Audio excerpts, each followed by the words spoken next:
Chapter 6, Guiding Winds, Master Ninja difficulty. What is up, everybody? It is me, DevilNeverCry, and this is Ninja Gaiden 4.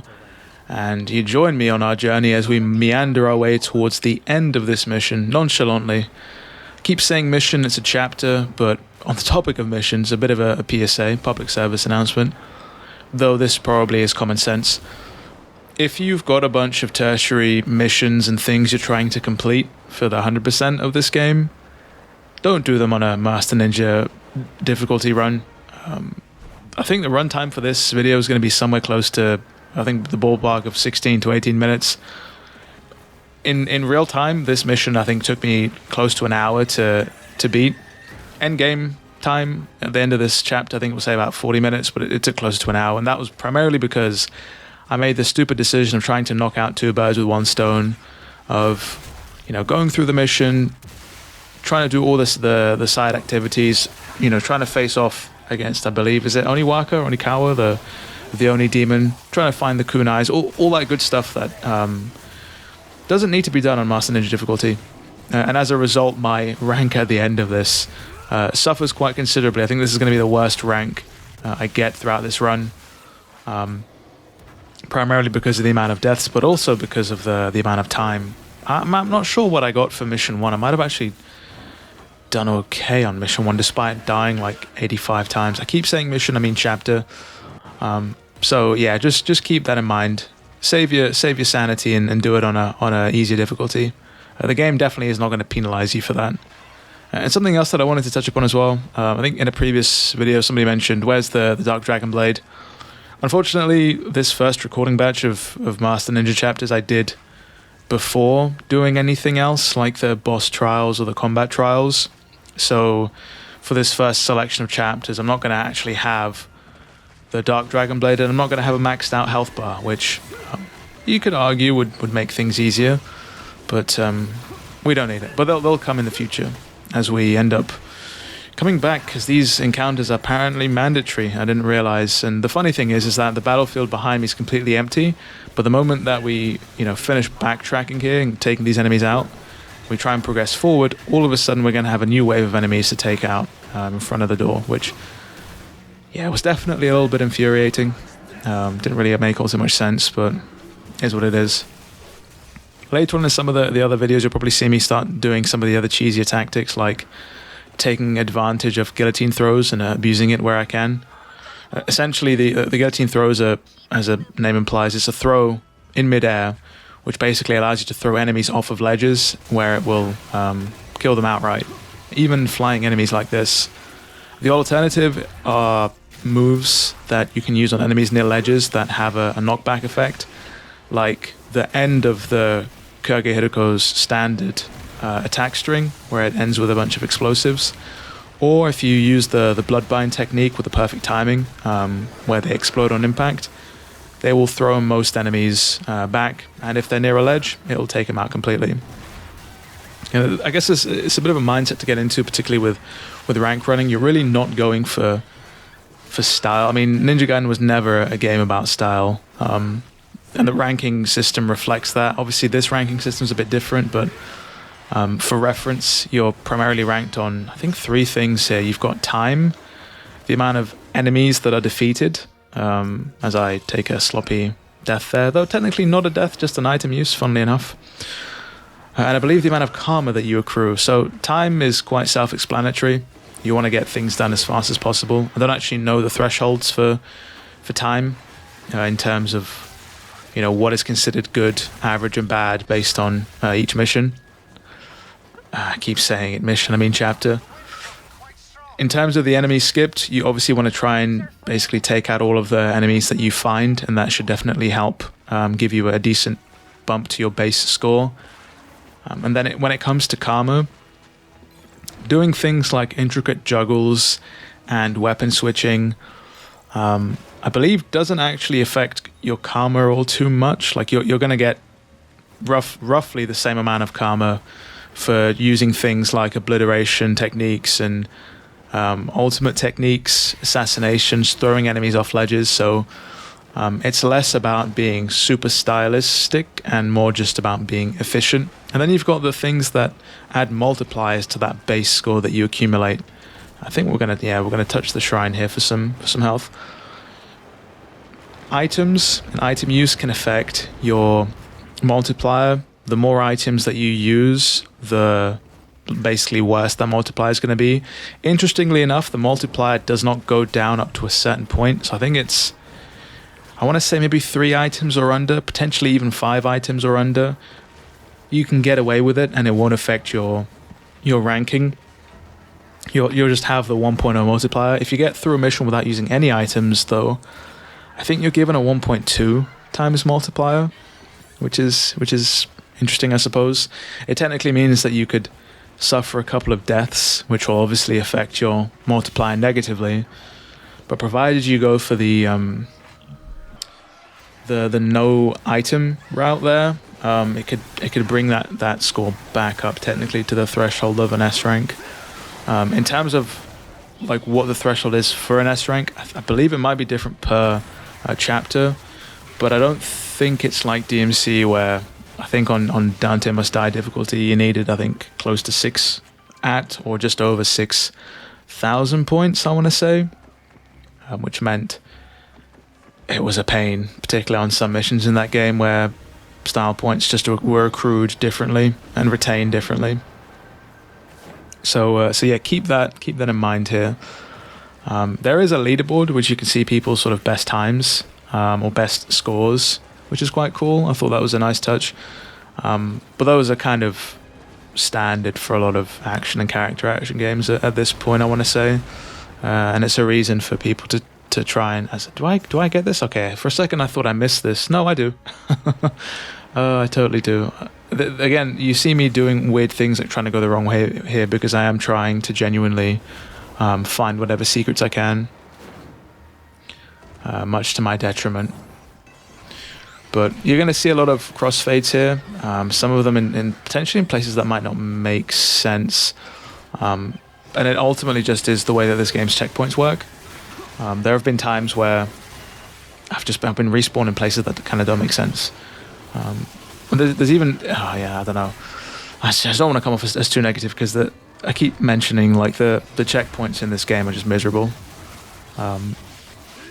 I honestly don't know why they got rid of the save system from previous Ninja Gaiden games.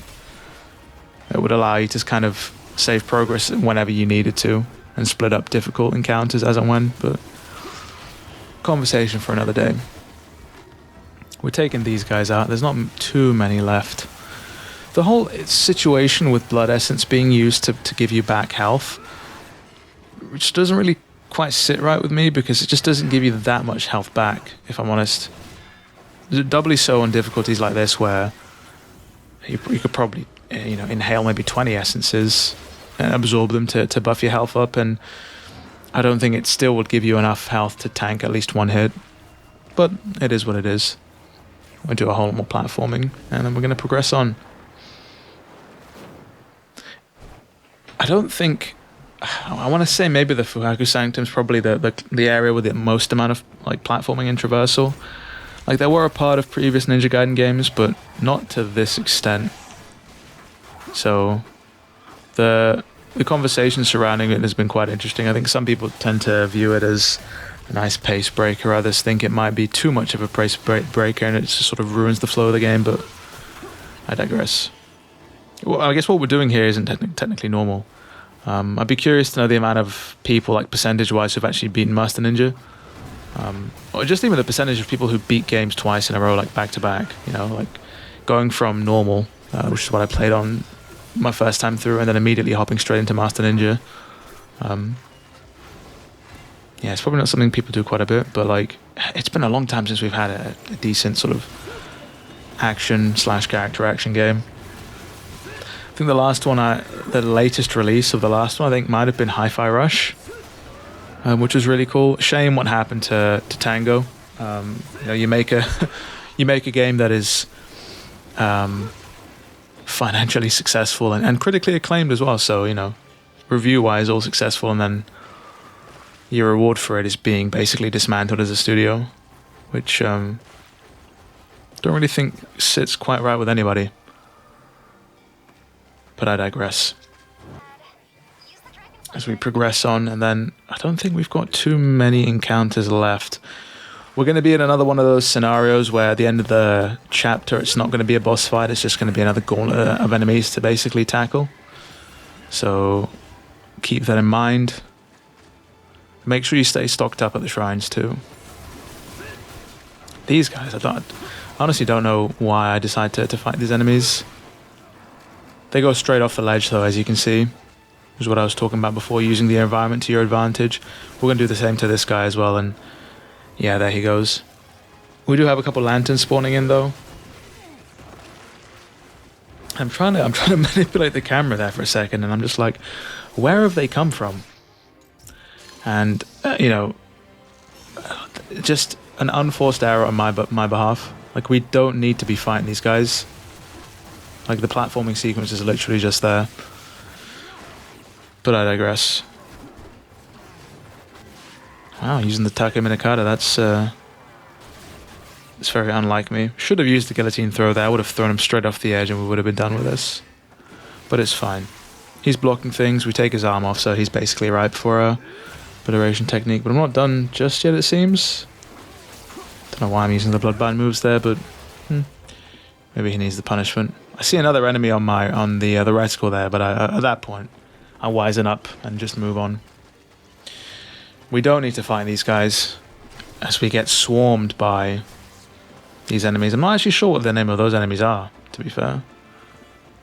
I do take a look back and I ponder, is it worth going back for them? And then I realise, no, there's no need. But we're almost done here.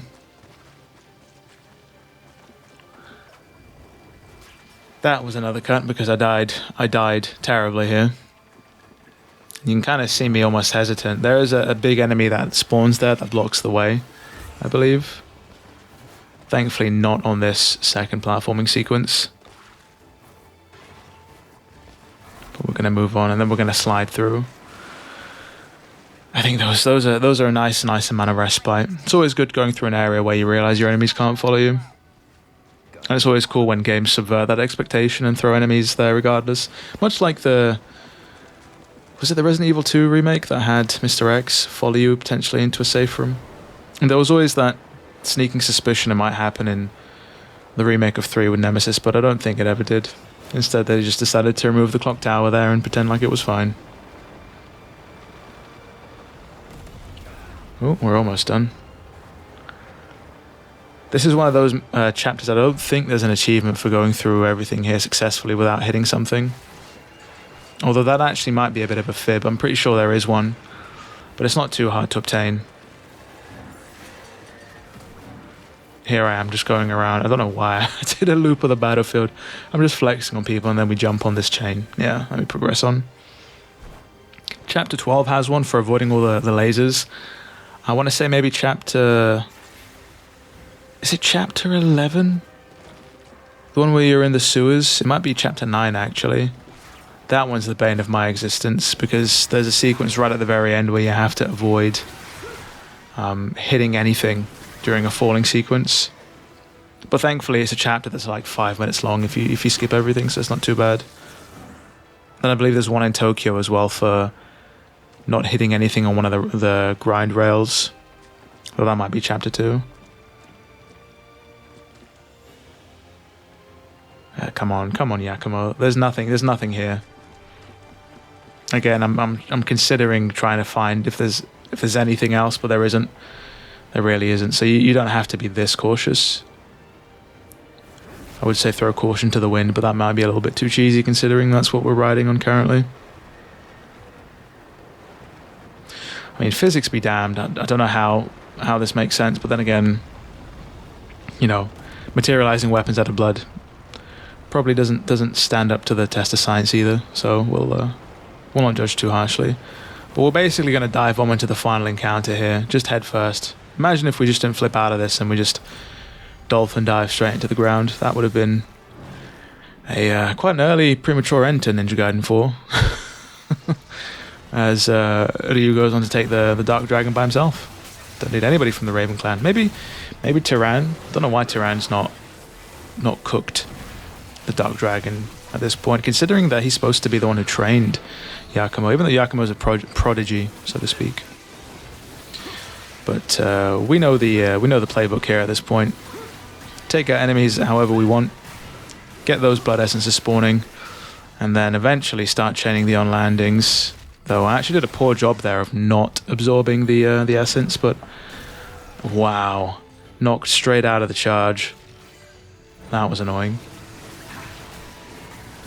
You can see Yakumo here flex his deep pockets with the items he's using. Takes a big old stack of ninja coin out of his pocket and just fucking wallops him in the face with it.